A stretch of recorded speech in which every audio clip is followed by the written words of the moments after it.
আসসালামু আলাইকুম। সোনারগাঁও সরকারি কলেজ কর্তৃক আয়োজিত অনলাইন ক্লাসে সবাইকে ফুলের শুভেচ্ছা। প্রিয় শিক্ষার্থীবৃন্দ, আশা করি মহান আল্লাহর অপার কৃপায় তোমরা সুস্থ আছো, ভালো আছো। আমিও আলহামদুলিল্লাহ ভালো আছি। মনোবিজ্ঞানের এই অনলাইন ক্লাসে আজকে তোমাদের স্বাগত জানাচ্ছি। আমি এলিজা আক্তার, প্রভাষক মনোবিজ্ঞান, সোনারগাঁও সরকারি কলেজ। প্রিয় শিক্ষার্থীবৃন্দ, আজকে আমরা একাদশ দ্বাদশ শ্রেণীর মনোবিজ্ঞান দ্বিতীয় পত্রের প্রথম অধ্যায় বুদ্ধি, এই অধ্যায় থেকে আমরা আজকে আলোচনা করব। তো প্রিয় শিক্ষার্থীবৃন্দ, তোমরা জানো যে বুদ্ধি পরিমাপ করা যায় এবং এই বুদ্ধি পরিমাপের জন্য বিভিন্ন রকমের অভিক্ষা রয়েছে। বুদ্ধি পরিমাপের ইতিহাস লক্ষ্য করলে দেখা যায় যে অতীতে দৈহিক আকৃতি দেখে অথবা মস্তিষ্কের গঠন দেখে বুদ্ধি পরিমাপের চেষ্টা করা হতো। বিজ্ঞানসম্মত উপায়ে বুদ্ধি পরিমাপের ভিত্তি স্থাপন করেন স্যার ফ্রান্সিস গ্যালটন। তিনি প্রথম বুদ্ধি পরিমাপের জন্য বুদ্ধি অভিক্ষা তৈরির চেষ্টা চালান। এরপর গ্যালটনের শিষ্য ক্যাটেল বুদ্ধি পরিমাপের জন্য সচেষ্ট হন।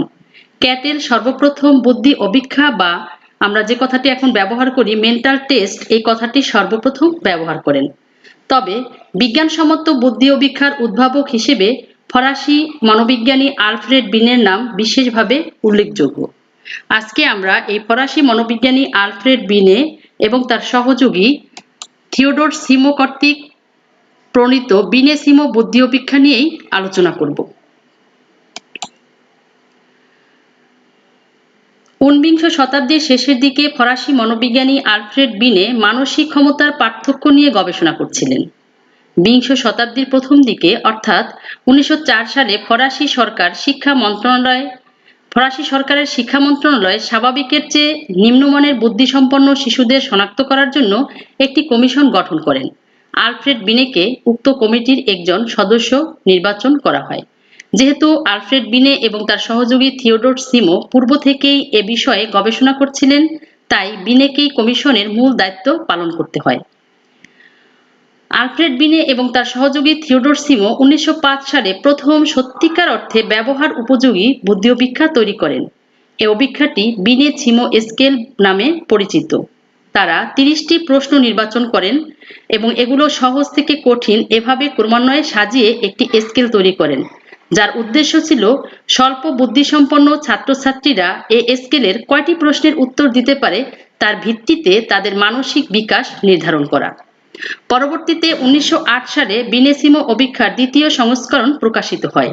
এ সংস্করণে বিষয়গুলো বয়স অনুপাতে সাজানো হয়।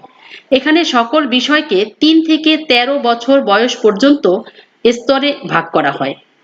বিনে সিমো অভিক্ষার একটি বিশেষ বৈশিষ্ট্য হলো এ অভিক্ষায় প্রথম মানসিক বয়সের ধারণা ব্যবহার করা হয়।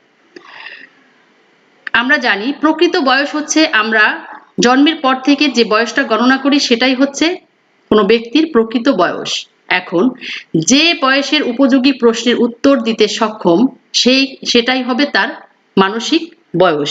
যেমন ধরো একজন শিশু 5 বছর বয়সী একটি শিশু যদি 5 বছর বয়স উপযোগী সকল প্রশ্নের উত্তর দিতে পারে এবং সে যদি 6 বছর বয়স উপযোগী প্রশ্নেরও উত্তর দিতে পারে সবগুলো, তবে সেই শিশুটির প্রকৃত বয়স 5 বছর হলেও তাকে আমরা বলতে পারি যে শিশুটির মানসিক বয়স হচ্ছে 6 বছর। এভাবে মানসিক বয়স প্রকৃত বয়স থেকে কম বা বেশি হতে পারে। বিনে সিমো অভিক্ষার তৃতীয় সংস্করণ প্রকাশিত হয় বিনের মৃত্যুর পূর্বে 1911 সালে। এ অভিক্ষায় প্রাপ্ত বয়স্কদের জন্য বিভিন্ন প্রশ্ন সংযোজিত হয়।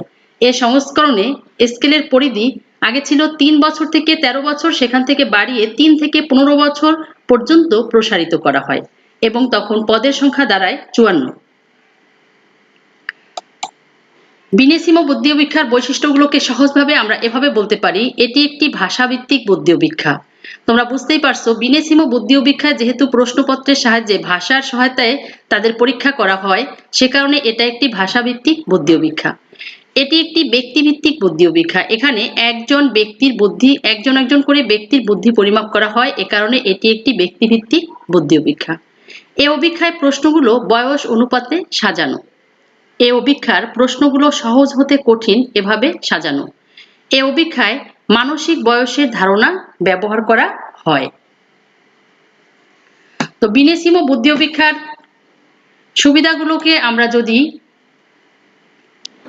বলি তাহলে এভাবে বলতে পারি, বিনেছিমো বুদ্ধি অভিক্ষার সুবিধাগুলোর মধ্যে প্রথমেই আসা যাক মানসিক বয়স। বিনের পূর্বে মানসিক বয়সের এরূপ বৈজ্ঞানিক ব্যাখ্যা এবং পরিমাপের কথা চিন্তাও করা হয়নি। মনোবিজ্ঞানে এটি একটি যুগান্তকারী আবিষ্কার। আদর্শায়ন। বুদ্ধি একটি তুলনামূলক ধারণা হওয়ায় এ পদগুলো সাধারণের বিচারে গৃহীত হয়, ফলে এক্ষেত্রে একটি আদর্শমান ব্যবহার করার প্রয়োজন পড়ে, যেটা বিনেসিমো করেছিলেন। পদের বৈচিত্র্য। এ অভিক্ষায় অন্তর্গত পদগুলো একজাতীয় নয়, এক্ষেত্রে বিভিন্ন উপাদানগত দিকগুলো পরিমাপের অন্তর্ভুক্ত হয়, তাই এখানে নানা বয়সের পদের সমাবেশ ঘটানো হয়। বয়স অনুযায়ী প্রশ্ন। এ স্কেলে পদ বা বয়স অনুযায়ী সমস্যাগুলো সাজানো আছে।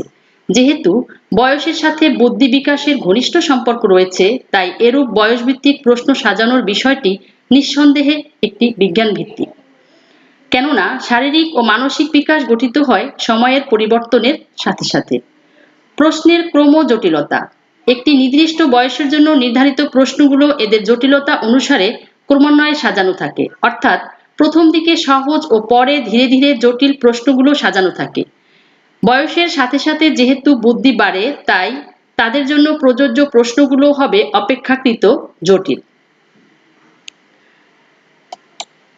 বিনেসিমো বুদ্ধি অভিক্ষার অল্প কিছু অসুবিধাও রয়েছে। এ অভিক্ষাটি ভাষাভিত্তিক হওয়ায় বোবা, বধির এবং যারা ভাষার ক্ষেত্রে দুর্বল তাদের বুদ্ধির যথার্থ পরিমাপ সম্ভব হয় না। শিক্ষা দীক্ষার ক্ষেত্রে সমান সুযোগ সুবিধা না থাকলে সমবয়সী হলেও একই ধরনের প্রশ্ন দ্বারা বুদ্ধি পরিমাপ সন্তোষজনক নয়। বিভিন্ন বয়সের ছেলেমেয়েদের উপযোগী বয়সের স্বরূপ সম্পর্কে সব মনোবিজ্ঞানী একমত পোষণ করেন না।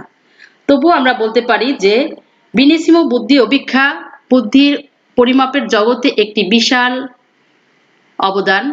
তার এই অভিক্ষাটি সম্পর্কে আমেরিকান মনোবিজ্ঞানী এইচ গ্যারেট এর ভাষায় বলা চলে, সংশোধন, সমালোচনা, আলোচনা, পরীক্ষা নিরীক্ষা সত্ত্বেও সাধারণ বুদ্ধি পরিমাপ করার ব্যাপারে বর্তমান প্রযুক্তির সেরা বুদ্ধি অভিক্ষার আদিরূপ হলো বিনেসিমো বুদ্ধি অভিক্ষা। তো প্রিয় শিক্ষার্থী বৃন্দ, আশা করি বিনেসিমো বুদ্ধি অভিক্ষাটি তোমরা বুঝতে পেরেছো এবং পাঠ্য বইয়ের সহায়তা নিলে তোমরা এই ক্লাসের পাশাপাশি পাঠ্য বই থেকে সহায়তা নিলে আশা করি তোমরা আরো স্পষ্টভাবে বুঝতে পারবে। তো দেখা যাক তোমরা আজকে এই প্রশ্নগুলোর উত্তর দিতে পারো কিনা। বিনে ও তার সহযোগী সিমো কত সালে প্রথম বুদ্ধি অভিক্ষা তৈরি করে? মানসিক বয়স কি? বিনেসিমো বুদ্ধি অভিক্ষার বৈশিষ্ট্যগুলো কি কি? আশা করি তোমরা পারবে। তোমাদের জন্য বাড়ির কাজ হচ্ছে বিনেসিমো বুদ্ধি অভিক্ষার সুবিধা ও অসুবিধা সমূহ ছক আকারে লিপিবদ্ধ করো। সুপ্রিয় শিক্ষার্থী, তোমাদেরকে অসংখ্য অসংখ্য ধন্যবাদ এতক্ষণ ধৈর্য ধরে আমার ক্লাসের সাথে ছিলে সে কারণে। আর আশা করছি তোমরা বাসায় বসে নিয়মিত পড়াশোনা করছো এবং অনলাইন ক্লাসের পাশাপাশি তোমরা পাঠ্য বইয়ের সহায়তায় উপকৃত হচ্ছ। তো তোমরা বাসায় থাকো, নিরাপদ থাকো, সুস্থ থাকো এ কামনা করি আজকে এখানেই বিদায় নিচ্ছি। আবার আমরা পরবর্তীতে এই অধ্যায়ের বাকি বিষয়গুলো নিয়ে আমরা আবার অনলাইন ক্লাসে আসব। আল্লাহ আমাদের সবার সহায় হোক।